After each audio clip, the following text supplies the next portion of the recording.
Queridos, graça e paz do Senhor Jesus. Por favor, abra sua Bíblia no primeiro livro de Samuel, capítulo 1. Primeiro livro de Samuel, capítulo 1.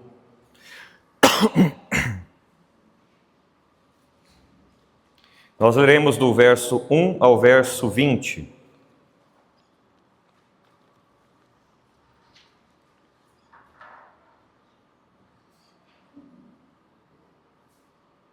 Primeiro Samuel, capítulo 1, do 1 ao 20. Houve um homem de Ramataim Zofim, da região montanhosa de Efraim, cujo nome era Eucana, filho de Jeroão, filho de Eliú, filho de Tou, filho de Zuf, efraimita. Tinha ele duas mulheres, uma se chamava Ana e a outra Penina. Penina tinha filhos, Ana, porém, não os tinha. Este homem subia da sua cidade de ano em ano a adorar e a sacrificar ao Senhor dos Exércitos, em Siló.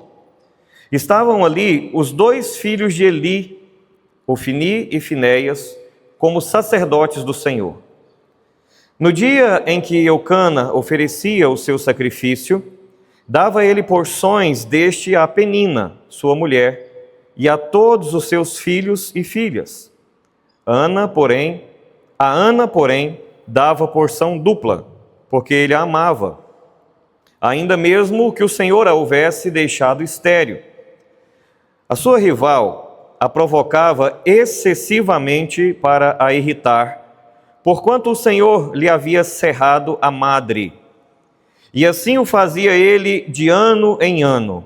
E todas as vezes que Ana subia à casa do Senhor, a outra a irritava, pelo que chorava e não comia.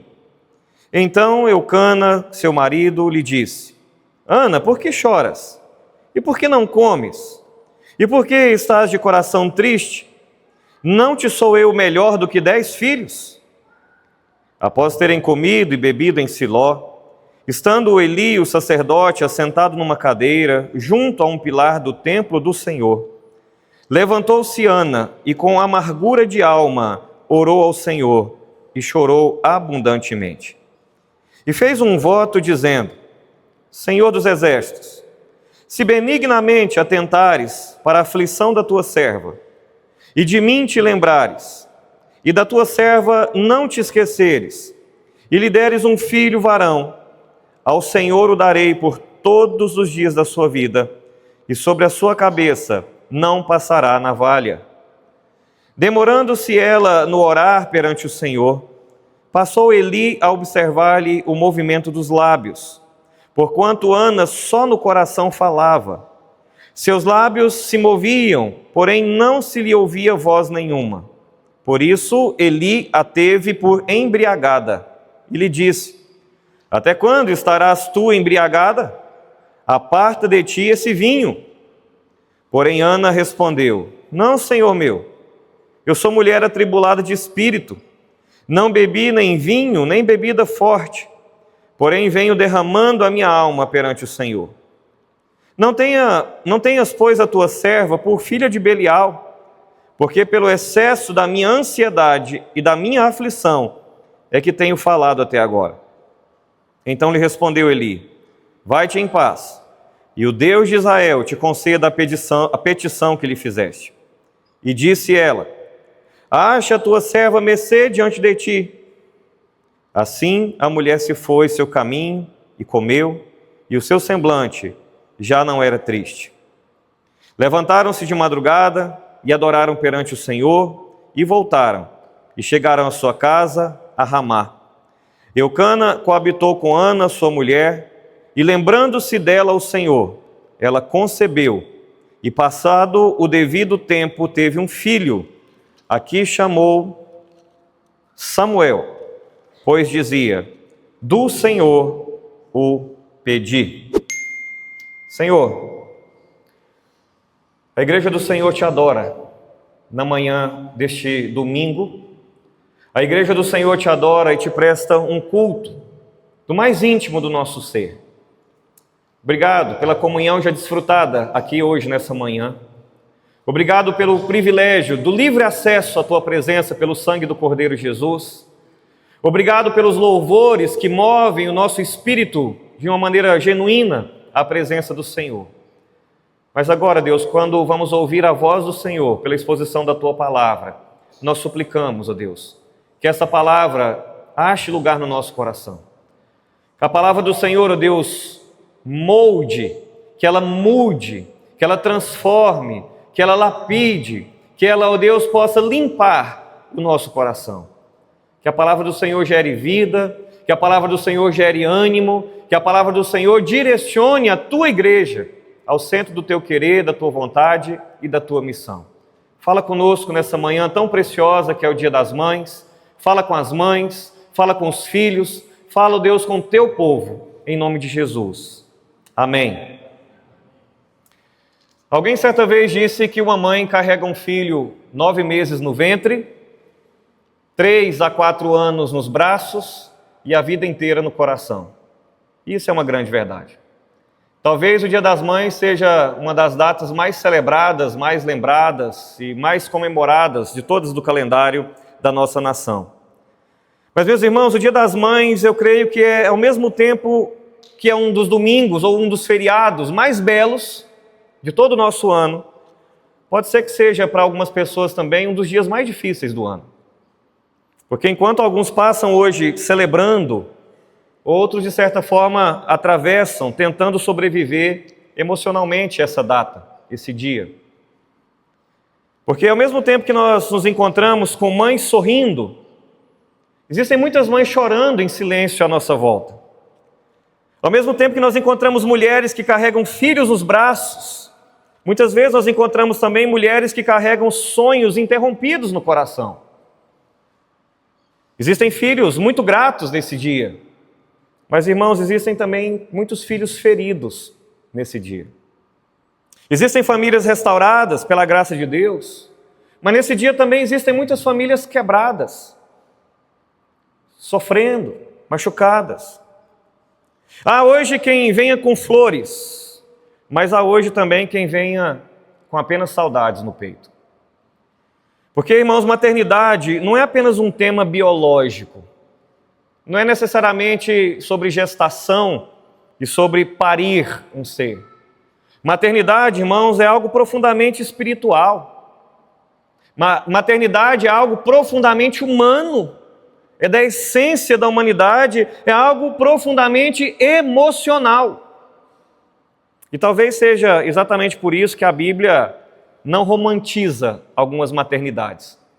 E a maternidade de Ana, do texto que nós acabamos de ler, é uma dessas histórias que a Bíblia não romantiza. O texto, ele não começa com um milagre. Se você prestou atenção na leitura, eu peço que você deixe aí o seu primeiro livro de Samuel aberto, no primeiro capítulo, para que você vá conferindo com os seus olhos. O texto, ele começa com lágrimas. O texto, ele começa com sofrimento. O texto, ele começa com dores. E chama a atenção, irmãos, o fato de que Ana, ela entra nessa cena como uma mulher esmagada. E por que essa mulher está esmagada? Porque ela foi esmagada pela frustração, ela foi esmagada pela comparação, ela foi esmagada, meus irmãos, pela espera, pelo tempo, pela incompreensão, pela angústia, pela ansiedade. Mas em meio a tudo isso, irmãos, ela nos ensina que Deus sabe se encontrar com pessoas esmagadas. Deus sabe se encontrar com pessoas quebradas. E o que nós veremos hoje não é apenas a história de uma mãe. Nessa história, irmãos, o que nós encontramos é a história de um coração ferido sendo visitado pela graça de Deus. E nesse Dia das Mães eu gostaria de meditar nesse sentido com os irmãos. Quando Deus encontra um coração ferido, o que acontece? Ao mesmo tempo que existem mães sorrindo, ao mesmo tempo que existem flores, celebrações, e existem mães chorando em silêncio, saudades e sonhos interrompidos. Quando Deus encontra um coração ferido, o que acontece? Aqui nesse texto, irmãos, nós aprendemos, em primeiro lugar, que Ele vê a dor que ninguém mais consegue entender. Quando Deus encontra um coração ferido, Ele vê a dor que ninguém mais consegue entender. Observe a sua Bíblia, dos versos 5 ao 8. A narrativa aqui é muito clara. Diz que essa mulher era amada pelo seu marido, Eucana, mas carregava uma dor que nem o amor do marido conseguia curar. Olha o verso 5. Porém, a Ana, ele dava porção dupla, porque ele a amava, ainda mesmo que o Senhor lhe houvesse cerrado a madre, ou seja, ela era estéril. E naquele contexto, a maior bênção que uma mulher poderia dar para o seu marido era filhos. Ainda que Ana não pudesse dar filhos a Eucana, ainda assim ele a amava sobremaneira. E aqui, meus irmãos, existe uma verdade muito importante. Existem dores que afeto humano algum consegue resolver. Existem dores que nem um abraço resolve. Existem dores que nem um ombro consegue resolver. Sim, Eucana amava essa mulher sinceramente.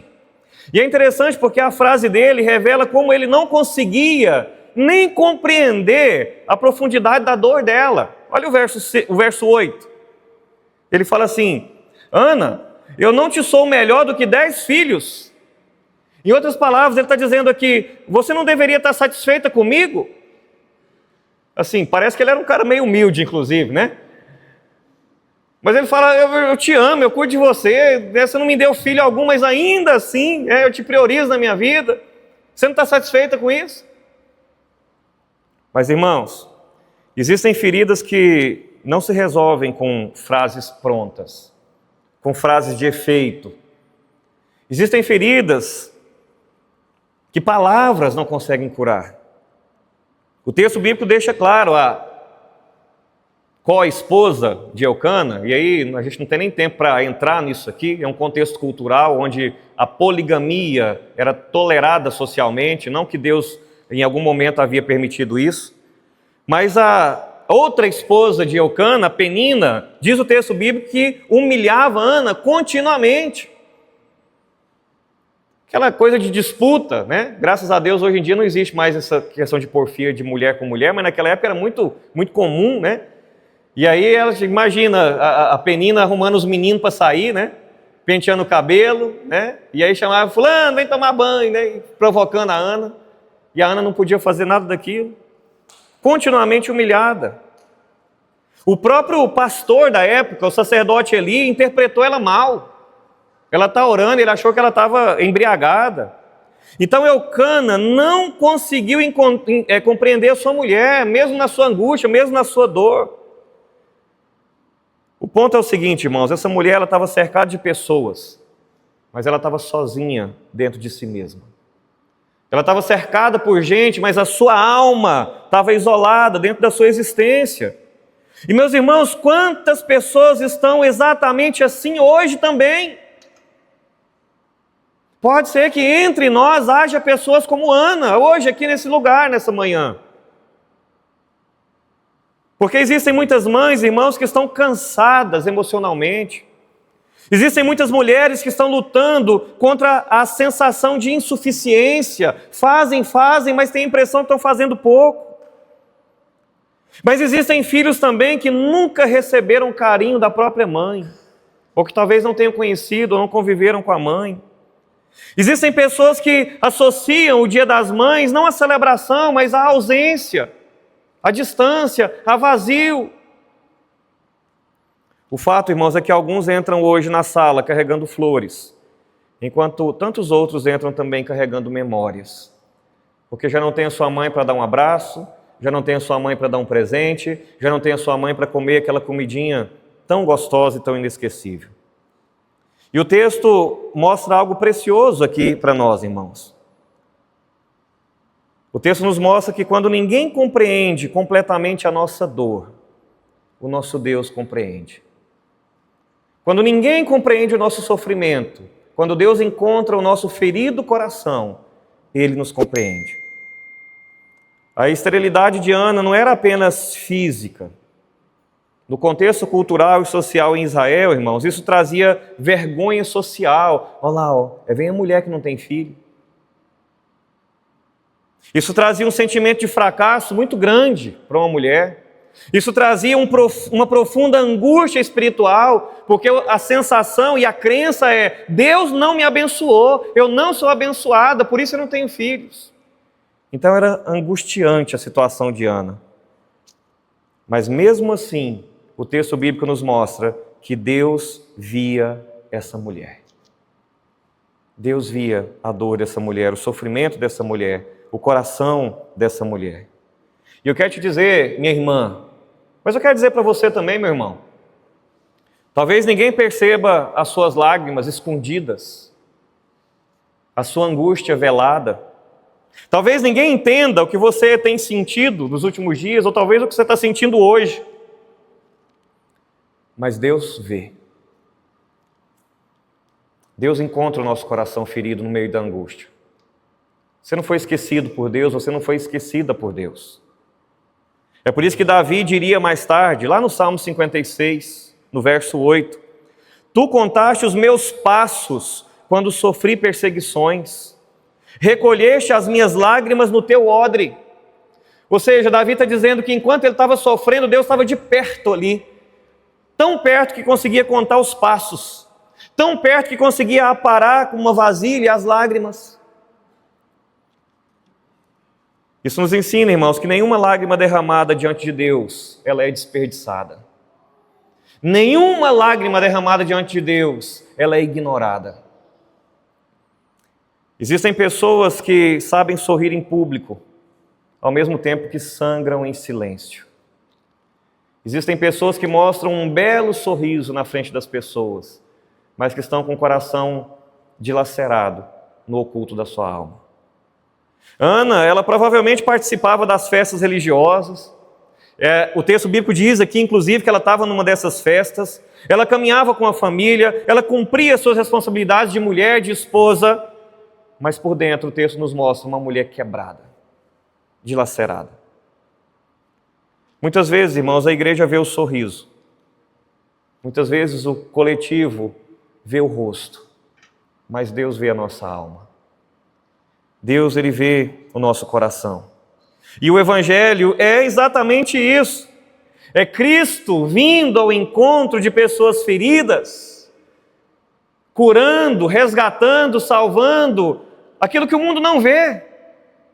É exatamente essa a missão de Jesus. Eu não vim para os sãos, eu vim buscar os doentes, os quebrados.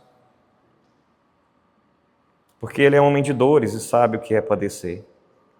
Então, irmãos, quando Deus encontra um coração ferido, Ele vê a dor que ninguém mais consegue entender. A segunda coisa que nós aprendemos nesse texto é que quando Deus encontra um coração ferido, Ele ouve orações que nascem das profundezas da alma. Quando Deus encontra um coração ferido, Ele ouve orações que nascem das profundezas da alma. Agora olha o próximo bloco, do verso 9 ao verso 18. Porque o momento central do texto, dessa narrativa, irmãos, não acontece quando Samuel nasce.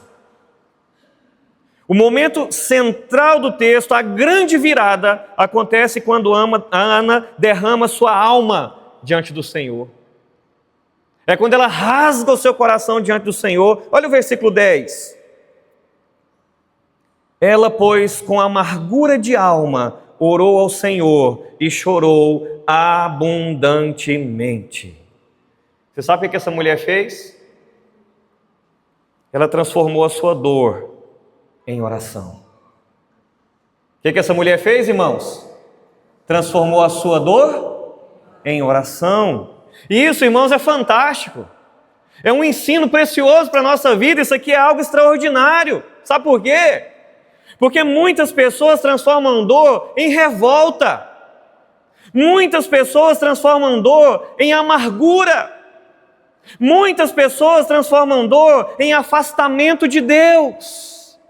Mas essa mulher transformou a sua dor em clamor, em oração, em busca pela presença de Deus. Então, pelo texto, nós entendemos aqui que ela não ora superficialmente. Ela não ora, irmãos, de maneira protocolar, aquela oração quase que decorada.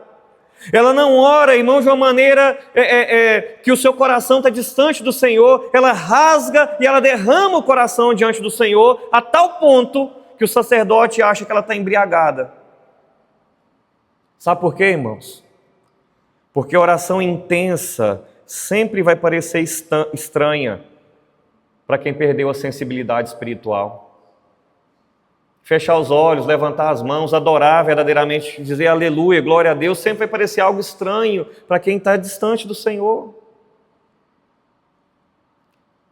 No verso 15, Ana responde: não, Senhor meu, eu venho derramando a minha alma perante o Senhor. Que expressão linda aqui, irmãos. Derramando a minha alma.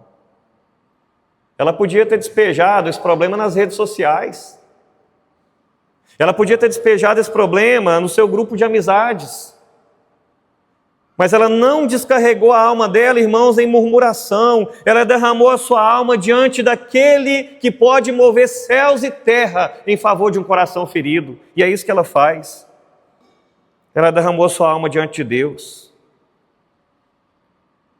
Nesse dia tão celebrativo, irmãos, existem pessoas hoje tentando suportar dores profundas, mas estão tentando fazer isso sozinhas. Estão tentando fazer isso sem levar essas dores verdadeiramente aos pés daquele que pode saná-las. Aqui a gente aprende que existe um lugar seguro para as nossas lágrimas. E esse lugar é a presença de Deus. É aos pés do nosso Senhor. A história registra o nome de uma mulher chamada Mônica. Essa mulher, ela orou por décadas pela conversão do seu filho. Mais especificamente, ela orou durante 30 anos para que o seu filho se convertesse ao Senhor. Filho rebelde, um filho totalmente carnal. E um dia ela ouviu de um grande líder da igreja chamado Ambrósio a seguinte frase: um filho de tantas lágrimas jamais poderá perecer. E anos depois, o filho dessa mulher chamada Mônica, Agostinho, conhecido como Agostinho de Hipona, ou por muitos também conhecido como Santo Agostinho, um dos pais da igreja, um dos pioneiros da nossa teologia, teologia reformada, teologia calvinista, se tornou um dos maiores líderes da história da igreja. Isso não significa, irmãos, que Deus sempre vai responder exatamente às nossas orações como nós desejamos. Mas isso significa que nenhuma oração sincera é ignorada por Deus. Ele escuta as nossas orações, Ele ouve as nossas orações. Então, talvez hoje existam mães aqui orando por filhos que se distanciaram do caminho do Senhor. Talvez existam mães aqui intercedendo pelos seus filhos. Talvez aqui existam hoje filhos orando por mães que não são convertidas ao Senhor, ou talvez mães que estão enfermas.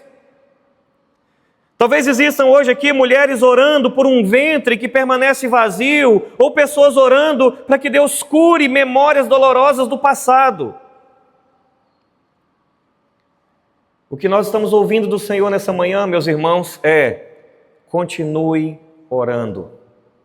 Não desista dos seus alvos de oração. O Deus que ouviu Ana é o mesmo Deus que continua nos ouvindo hoje, porque a palavra de Deus diz que os seus ouvidos estão inclinados para ouvir o clamor do seu povo. Porque oração, irmãos, não é um mecanismo para controlar Deus. Oração não é um dispositivo para controlar Deus. Oração é um lugar onde Deus sustenta o nosso coração, enquanto nós esperamos pelo próprio Deus. Então, quando Deus encontra um coração ferido, irmãos, Ele vê a dor que ninguém mais consegue entender. Quando Deus encontra um coração ferido, irmãos, Ele ouve orações que nascem das profundezas da alma. Mas há uma terceira verdade ainda nesse texto, dos versos 19 a 20, o finalzinho do texto que a gente leu. Quando Deus encontra um coração ferido, Ele transforma feridas em instrumento da sua própria glória. O texto diz assim: Lembrou-se dela o Senhor, no verso 19. Lembrou-se dela o Senhor. Que frase poderosa, meus irmãos. Lembrou-se dela o Senhor. Não no sentido de que Deus, em algum momento, havia esquecido Ana. Não é essa a ideia da frase. Mas significa que chegou o momento da manifestação da graça de Deus sobre a vida dessa mulher. Samuel vai nascer. Essa mulher, ela vai gestar. Mas perceba uma coisa. O maior milagre aqui não é apenas o nascimento de um filho, que é um grande milagre para uma mulher estéril. O maior milagre aqui, irmãos, é o que Deus faz no coração de Ana durante esse processo. É a transformação que se opera na vida dela, é o agir de Deus na vida dela, é a dependência que ela passa a ter do próprio Senhor. Porque Deus, irmãos, Ele não estava apenas formando um menino no ventre daquela mulher chorosa. Deus, Ele estava formando também uma grande mulher de fé, que entraria para os anais da história do povo de Deus, e tantos anos depois, nós estamos aqui falando da história de Ana. E por que Ana deveria ser uma mulher de fé? Porque o texto bíblico e a narrativa bíblica vão nos mostrar, irmãos, daqui para frente. Samuel, ele seria profeta. Samuel, ele seria um sacerdote. E Samuel, ele seria um juiz em um dos períodos mais sombrios da história de Israel. Ou seja, moral da história, presta atenção. Deus estava preparando uma resposta para uma geração inteira, através da dor silenciosa de uma mulher que orava para ter um filho. Deus vai trazer um milagre não só para Ana, Deus vai trazer um milagre para uma nação. Isso muda, meus irmãos, a nossa perspectiva. Às vezes nós pensamos que as nossas lágrimas não têm propósito. Mas Deus frequentemente usa dores profundas para produzir frutos eternos. Deus muitas vezes usa dores profundas para produzir frutos eternos. E aqui, irmãos, Ana descobre algo fundamental que nós, mães e pais, precisamos entender de uma vez por todas. Os filhos pertencem ao Senhor antes de pertencerem a nós, os pais e as mães. Os filhos pertencem ao Senhor. É por isso que depois, aqui, ela consagra Samuel de volta ao Senhor. Maternidade bíblica, assim como paternidade bíblica, meus irmãos, não é posse, é mordomia, é zelar, é cuidar, é administrar, é gerenciar para a glória de Deus. Filhos não são troféus para satisfazer a vaidade dos pais. Penina achava que era, Ana entendeu que não era, e não é mesmo. Filhos são flechas nas mãos do Senhor. Eles têm que ser preparados para atingir o alvo, o propósito. É possível que você já tenha ouvido falar de um homem chamado Ashbel Green Simonton. Ele era o 9º filho, o filho caçula de uma família grande. O pai de Simonton era deputado federal, médico e presbítero nos Estados Unidos. A mãe de Simonton era uma mulher fervorosa. Quando esse menino nasceu, eles o consagraram para a obra de Deus. E anos mais tarde, o Senhor honrou o voto dos pais. E esse jovem foi fazer seminário. E, terminando os seus estudos teológicos, ele ouve uma pregação falando sobre a importância da obra missionária no Novo Mundo, as Américas, mais especificamente a América do Sul. Então Deus o chamou para o ministério e para a obra missionária no Brasil. E em 1859, mais especificamente em 12 de agosto de 1859, ele planta a primeira IPB no Rio de Janeiro, Igreja Presbiteriana do Brasil, da qual nós fazemos parte hoje. Meus irmãos, Deus usou aquele jovem para plantar sementes que alcançariam gerações inteiras, que alcançou você, a mim e os nossos filhos. Isso significa, irmãos, que uma mãe de joelhos pode impactar uma geração inteira e uma nação inteira. Quando Deus encontra um coração ferido, Ele vê a dor que ninguém mais consegue entender. Ele ouve orações que nascem das profundezas da alma e Ele transforma feridas em instrumento da sua glória. Talvez você tenha chegado aqui hoje com lágrimas escondidas, como Ana. Talvez existam perguntas sem resposta na sua vida. Talvez existam sonhos adiados. Talvez existam feridas abertas, sangrando. Talvez existam saudades que ainda doem. Mas o primeiro livro de Samuel, nesse primeiro capítulo, irmãos, nos lembra que Deus jamais abandona corações quebrados. Jamais. Todos diziam para Ana desistir. Penina, a sua rival, a humilhava. O seu pastor a julgou mal. O seu marido não conseguiu entendê-la completamente. Mas louvado seja Deus, irmãos, porque Deus escutou as orações dessa mulher. E o mesmo Deus que ouviu Ana, continua ouvindo o nosso clamor ainda hoje. Porque o Evangelho vai culminar nisso. O Evangelho é a história que mostra para nós que Jesus Cristo, o Filho de Deus, também foi homem de dores. Jesus também conhece rejeição. Jesus também conhece lágrimas. Jesus também conhece abandono. Jesus também conhece sofrimento, meus irmãos. E naquela cruz, Jesus carregou não apenas os nossos pecados, Ele carregou também as nossas dores. Todas as nossas dores. E porque Ele ressuscitou, nenhuma lágrima do povo de Deus será para sempre. Porque o nosso Redentor vive, o nosso choro não vai durar eternamente, irmãos, porque existe um dia prometido em Apocalipse 21, verso 4, que Deus vai enxugar dos nossos olhos toda lágrima. Até lá, irmãos, nós seguimos confiantes. Até lá nós seguimos clamando, firmes no Senhor, porque quando Deus encontra um coração ferido, Ele jamais deixa esse coração igual. Então, irmãos, o que o Senhor está nos fazendo fazer? O que Ele está nos ensinando a fazer? O que a gente tem que abraçar diante dessa palavra? Primeiro, aprenda a levar a sua dor honestamente até a presença de Deus. Ana, ela não fingiu força, ela não fingiu que ela dava conta. Ana derramou sua alma diante do Senhor.